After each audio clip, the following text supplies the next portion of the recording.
নমস্কার, আমি সিকে কিচেন থেকে সুপ্রিয় চক্রবর্তী বলছি। অ্যাকচুয়ালি আমার এই চিন্তাধারাগুলো আছে নানারকম ফিশ ফ্রাই, কাটলেট, মোগলাই। অনেকদিন ধরে মোগলাই ট্রাই করছিলাম। তা আজকে হয়তো মনে হয় 85% আমি সাকসেস হলাম যে কী সহজভাবে মোগলাই বানানো যায়। তার প্রাথমিক সূত্র ছিল প্রথমে ময়দা 300 গ্রাম মেখে ভালোভাবে করে ডাস্ট দেখে তেল দিয়ে শুরু করি, মেখে রাখি আধ ঘন্টা। তারপর শুরু করলাম মোগলাইয়ের রোল করে বানানো।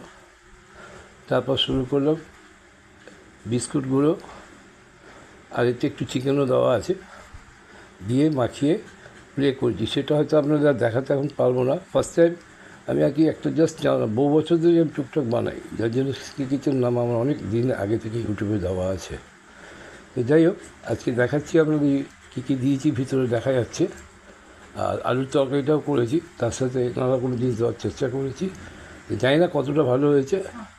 আগামী দিনে আরও ভালো কিছু এই ইউটিউব চ্যানেলে আপনারা দেখতে পারবেন। সাবস্ক্রাইব করলে ভালো হয়। যদি মনে হয় একদম হাঁড়ি করা দিয়ে করা, কিন্তু ঘরোয়া যন্ত্রপাতি, মানে এক্সট্রা কিছু নেই বা এক্সট্রা কিছু দিইনি এখনও। আগামী দিনে পাবেন। ধন্যবাদ।